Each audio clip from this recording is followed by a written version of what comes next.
como sempre é um prazer inigualável, inestimável, intangível, mentalmente transmissível estar com todos vocês. Começando agora diretamente para o Preparatório Diamantinense, a nossa aula de atualidades. Então vamos iniciar os fatos históricos aniversariantes de 2019. Nós iniciamos hoje com os 60 anos da Revolução Cubana. A aula passada nós vimos a Revolução Chinesa, Vimos o Tratado de Versalhes, a Segunda Guerra Mundial e agora Revolução Cubana. Viva la Cuba! Há 60 anos, então, o exército rebelde cercava a cidade de Santiago del Cuba na última batalha liderada pelo chamamento de Fidel Castro no final de dezembro de 1958.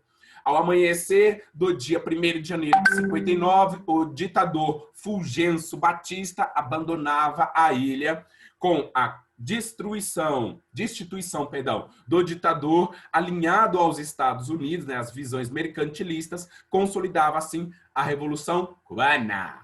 Naquele início de ano, 6 décadas atrás, bastaram algumas horas para que os militares do quartel de Moncada anunciarem a rendição diante dos guerrilheiros de Sierra Maestra.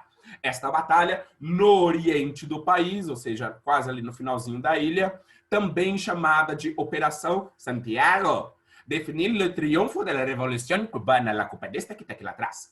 Era o mesmo lugar onde 5 anos antes havia começado a luta contra a ditadura de Batista, com o assalto, ou seja, a tomada do quartel de Moncada no dia 26 de julho, data que deu origem ao nome do movimento guerrilheiro. Nós estamos vendo, então, um fato histórico que irá revolucionar todo o mundo. Porque o mundo, até hoje, até hoje, querida minha, tica, os cabrón, ósame, até hoje, Cuba ainda detém o poder como o único país socialista. Ah, Dios, profesor, espérate. La vive una ditadura. Yo no comprendo usted. La culpa desta que está aqui lá atrás chama Chaves ou Chapolin. Uma coisa que nós podemos ter certeza é que Cuba conseguiu quebrar os alicerces do mundo capitalista e conseguir sobreviver mesmo com os embargos criados pelos Estados Unidos, como tem ocorrido hoje com a Venezuela e a Colômbia. Há fatores positivos e há fatores negativos disso. Não estamos aqui para julgar neste momento, mas entender esses fatos históricos. Precisamos compreender que, depois da fuga do ditador Batista, Fidel Castro e sua tropa levaram 7 dias para chegar à capital cubana. Ai, porque tentaram impedir eles? Não, porque o povo estava em festa, querida. O povo estava tudo morrendo de fome. Chegou aí, quando viu o Fidel, falou, é festa. No dia 8 de janeiro, então, de 1959, mais de 1.000 combatentes rebeldes contra o governo anterior, fizeram uma entrada triunfal em Havana, em cima de tanques e carros blindados do exército de Batista. Ai, parece coisa de filme? Super cena assim cinematográfica. Foi a escolha de Cuba por outro modelo político e econômico mais igualitário que despertou a ira dos Estados Unidos. Argumenta quem? O nosso querido Che Guevara. A Revolução Cubana, então, rompeu com as barreiras impostas pelas empresas de notícias e difundiu sua verdade, que se espalhou como uma carreira de pólvora, assim, acendendo tudo entre as massas americanas ansiosas por uma vida melhor. Sim, Cuba nem sempre fora inimigo dos estadunidenses. Nem sempre Cuba foi vista como uma inimiga. Às vezes, quase que conseguiu levar as suas ideias para os Estados Unidos. Ai, já pensou que tumulto, tiroteio, confusão? Aquele país ultra branco, ultra racista como os Estados Unidos ser um país de liberalismo, só que socialista? Ai, que escândalo! Cuba, então, é o símbolo da nova nacionalidade de Fidel Castro, um símbolo que tenta alçar uma perspectiva de libertação, de igualdade entre os seus pares que nós estamos entendendo aqui é os seus habitantes, seus moradores, né? El povo cubano. Vamos ver um videozinho pornô? Ah, já ficou animado, né? Não, essa é uma aula séria. Essa é uma aula de Jesus Christ. Vamos ver, então, o mapa mental do Descomplica sobre a Revolução Cubana. Prestem atenção, porque esse vídeo é muito bom e contundente.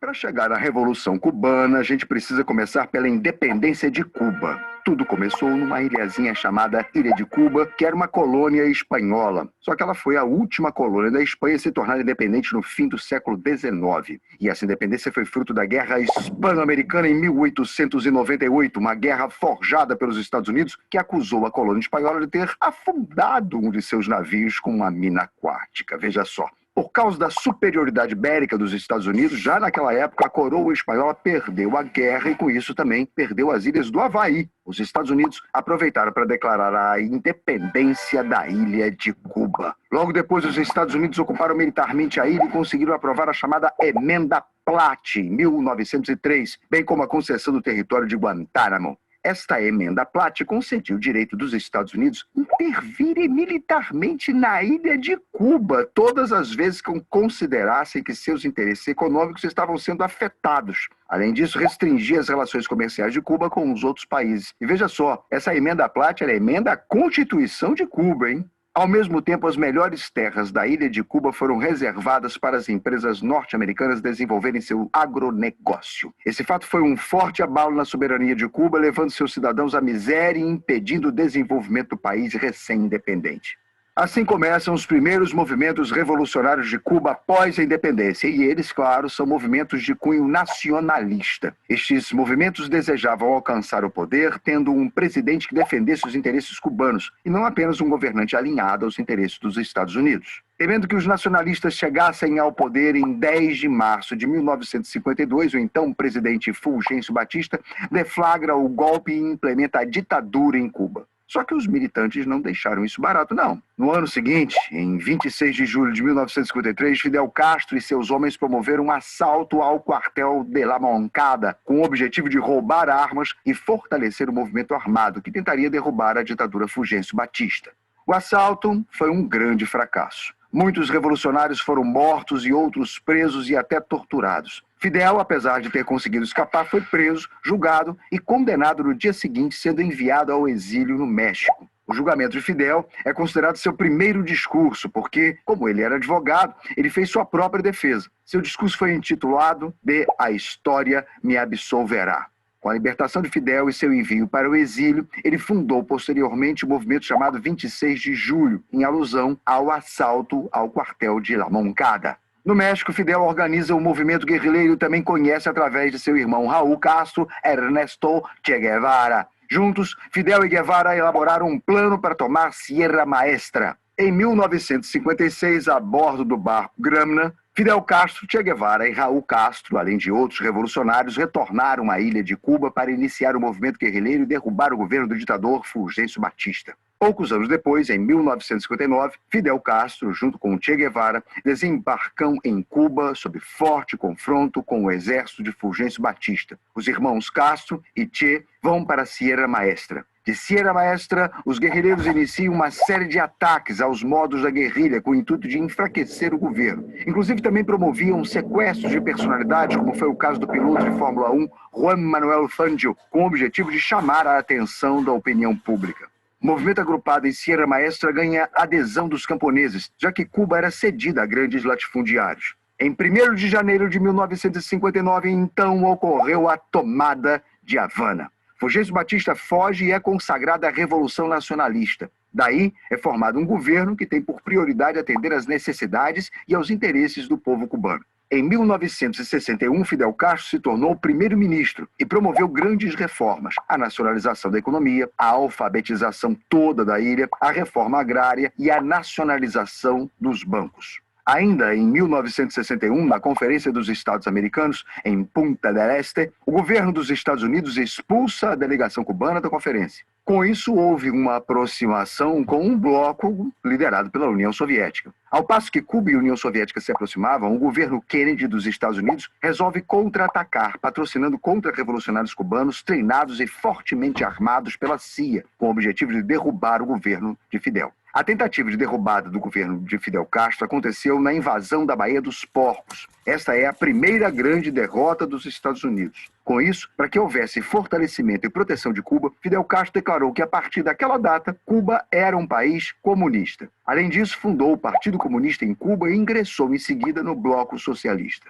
Com o ingresso de Cuba no Bloco Socialista para escapar do bloqueio econômico dos Estados Unidos, um dos acordos assinados entre Fidel Castro e Nikita Khrushchev, o primeiro-ministro da União Soviética, foi o de instalar mísseis nucleares na ilha de Cuba, mísseis estes que pertenciam à União Soviética. A União Soviética começou, portanto, a instalação dos mísseis na ilha e quando o Serviço Secreto americano descobriu, se iniciou um movimento de maior tensão em toda a Guerra Fria, quase levando o mundo a uma guerra nuclear. E por quê? Veja só, os Estados Unidos fizeram um bloqueio naval a Cuba em outubro de 1962. Esse fato conduziu os governos a uma tensão de quase dispararem um contra o outro seus mísseis nucleares, ainda mais levando em consideração a proximidade de Cuba com os Estados Unidos. Acontece que a União Soviética argumentou que a instalação dos mísseis na ilha de Cuba veio em retaliação à instauração de uma base de mísseis nucleares da OTAN na Turquia. Após 13 dias de intenso conflito, os governos dos Estados Unidos e da União Soviética entraram em um acordo. Os soviéticos retirariam os mísseis de Cuba e, em contrapartida, os norte-americanos respeitariam o governo de Fidel, de modo que não tentariam mais invadir Cuba, retirando seus mísseis nucleares da Turquia. É aí que esse período ficou conhecido como Crise dos Mísseis. Inclusive, muito importante quando a gente estuda o período de Guerra Fria, tá? Mas esse já é assunto para outro vídeo que está no card, que está aparecendo aí em cima e é só clicar para você ver. Muita coisa, não é? Cuba, ela não só passou por um processo intenso de transformações, como também de revelações ao mundo de novas estratégias, mas também como foi bravo, forte, frente à dominação americana. Dominação essa por via das indústrias bélicas e assim sucessivamente. Ok, continuemos então. Além disso, também temos 50 anos da chegada do homem à Lua, essa fantasia que a gente adora cultivar. Há 50 anos, no dia 20 de julho de 1969, a nave de missão americana Apollo 11 pousou na Lua, provando que os ETs não existem. Ai, que droga, tava tanto esperando a chegada deles. O mundo inteiro parou para ver o momento histórico. Minha mãe tinha 94, 5, 6. Minha mãe tinha 5 anos na época. Que foi transmitido ao vivo pela TV e assistido por mais de 50 milhões de pessoas ao redor do world. Neil Armstrong foi o primeiro homem a pisar, a colocar as suas patas humanas e terrestres na Lua, dizem. Há desconfianças. A Lua foi o ponto de chegada de uma competição que tinha começado décadas antes. Nós precisamos recordar da Guerra Fria. A largada da corrida ao espaço começou no fim da Segunda Guerra Mundial. Eita, que essa guerra, mano, tá amarrando um monte de coisa. É a Guerra Fria, é a Revolução Cubana, é a Revolução Francesa. Francesa não. É a Revolução Chinesa, agora a corrida espacial. Nos anos seguintes, com a Guerra Fria e os Estados Unidos e a antiga União Soviética em oposição, em competição, abriu-se, além de bélica, abriu-se também para uma competição de superpotências para a dominação espacial. Os americanos correram atrás do prejuízo e com Neil Armstrong, os Estados Unidos venceram a corrida espacial. O astronauta fincou a bandeira do único país que até hoje enviou o homem à Lua. Até dezembro de 1972, foram 12 astronautas enviados. Agosto, aí nós temos uma seguinte trajetória. Agosto de 1955, os Estados Unidos anunciam que lançariam um satélite à Lua e a União Soviética responde que faria isso também. Ou seja, você vai fazer? Peraí que eu vou fazer também. Dia 4 de outubro de 1957, os soviéticos saem na frente e lançam a Sputnik 1. Sabe a Sputnik, a vacina contra o Covid? Ai, que loucura! Como a história se repete. Hegel, vem participar da minha aula. A dialética aqui, ó. O primeiro satélite artificial na órbita terrestre. 12 de abril, então, de 1961, o astronauta soviético Yuri Gagarin é o primeiro homem a viajar ao espaço. Deu uma volta completa na Terra. Ou seja, se fôssemos falar de uma disputa espacial, do homem sair da Terra, a União Soviética ganhou, né, gente? Ela só não pousou na Lua. Dia 20 de julho, então, de 1969, a missão Apollo 11 pousa na Lua, dando o fim a essa corrida armamentista. E paira, então, a pergunta que eu estendo a vocês. E, ó céus, quem poderá nos responder? Por que se o homem foi à Lua uma vez, não voltou? Fica esse suspense que nós alimentamos ainda mais com um videozinho que eu vou mostrar agora. Este é um dos momentos mais marcantes da história da humanidade. Pela primeira vez, o ser humano caminhava em outro astro que não a Terra.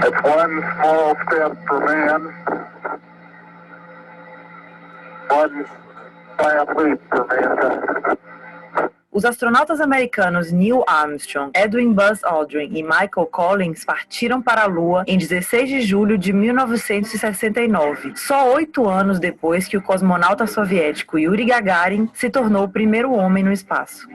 Mas uma coisa é conseguir sair da Terra, outra é chegar à Lua.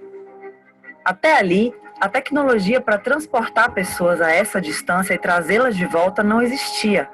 Por isso é que a chegada à Lua foi, nas palavras famosas de Neil Armstrong, um pequeno passo para o homem, um grande salto para a humanidade. Mas foi também um drible decisivo para os Estados Unidos na corrida espacial contra a União Soviética.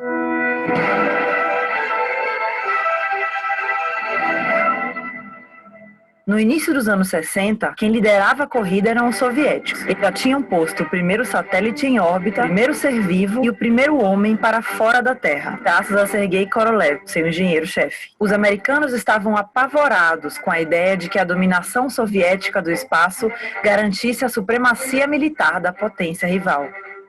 Os Estados Unidos precisavam de uma vitória. Por isso, o presidente John Kennedy estabeleceu uma meta ambiciosa e, para muitos, impossível. We choose to go to the moon. We choose to go to the moon in this decade and do the other thing. Os soviéticos continuaram avançando e mandaram a primeira mulher ao espaço. Depois, realizaram a primeira caminhada espacial. Mas após a surpreendente morte de Korolev, o programa espacial da União Soviética perdeu o rumo. E o fracasso do lançamento de foguetes tripulados pôs fim à ambição soviética de levar o homem à Lua.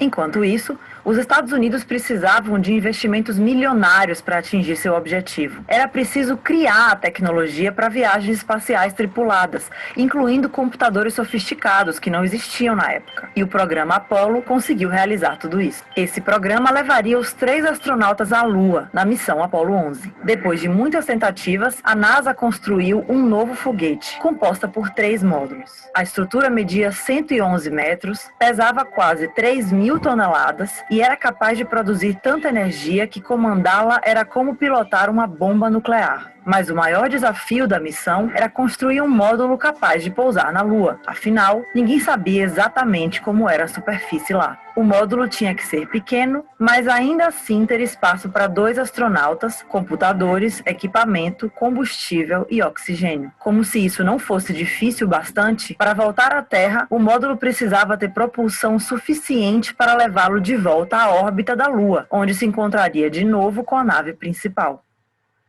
O perigo era tão grande que Richard Nixon, o então presidente dos Estados Unidos, tinha um discurso pronto para o caso de os astronautas morrerem durante a missão, mas ele nunca precisou usá-lo. A primeira etapa da viagem da Apollo 11 durou 3 dias. No dia 20 de julho, Armstrong e Aldrin embarcaram no módulo Águia para ir em direção à Lua. Dentro do módulo de comando, Collins continuaria orbitando nosso satélite, tirando fotos e esperando que eles voltassem. Mas o momento de pousar na Lua foi tenso. Armstrong teve que pilotar o módulo manualmente, algo que não estava nos planos. E conseguiu chegar quando só havia combustível para mais 30 segundos de voo. Okay, Tranquility Base here. The Eagle has landed. A volta triunfal dos astronautas depois de 8 dias de missão foi uma mensagem clara do poder dos Estados Unidos em plena Guerra Fria. Depois da Apollo 11, outras 6 missões foram lançadas em 3 anos e 10 astronautas voltaram a pisar na Lua. Desde 1972, ninguém voltou. Graças a essas missões, aconteceram enormes avanços científicos e tecnológicos. O programa deu origem aos circuitos integrados, que nos permitiram ter computadores cada vez mais compactos e potentes, e lançou as bases para o nascimento da internet. Mas tão importante quanto a tecnologia foi o legado simbólico da Apollo 11. Milhares de pessoas viram de suas casas como a humanidade era capaz de superar seus limites. Se conseguimos chegar até a Lua, qual seria o próximo passo? Fala de uma equipe de cientistas da NASA, formada exclusivamente por mulheres afro-americanas, provou ser um elemento crucial que faltava na equação para a vitória norte-americana, um passo à frente, liderando uma das maiores operações tecnológicas registradas na história americana e se tornou verdadeiras heroínas da nação. Isso, a Vitória está falando do filme Estrelas Além do Tempo, muito bom. E aí traz uma outra perspectiva sobre a corrida espacial, que foi a atuação dessas 3 mulheres que desvendaram o código que faria com que ele pilotasse manualmente para pousar na Lua. Ou seja, não foi só os caras branco, hétero, cristão, que conseguiram. Não, teve as neguinhas também. As pretinhas que foram essencial. Sem elas, não teriam chegado na Lua. E aí a Rússia teria tomado a frente. Que pena que não aconteceu. Então, seres humanos, está finalizando a nossa aula. Vamos continuar a aula que vem e nós vamos fazer alguns exercícios para finalizar esse conteúdo da Revolução Cubana e a chegada do homem na Lua. Como que isso se apresenta nos vestibulares. Muito obrigado pela atenção de vocês, o carinho com o meu trabalho, o respeito e a sua dedicação. Lembre-se, a sua dedicação não é para mim, é para vocês mesmos. Vocês que estão à frente do objetivo maior, que é tornar-se um bom profissional e entrar na universidade.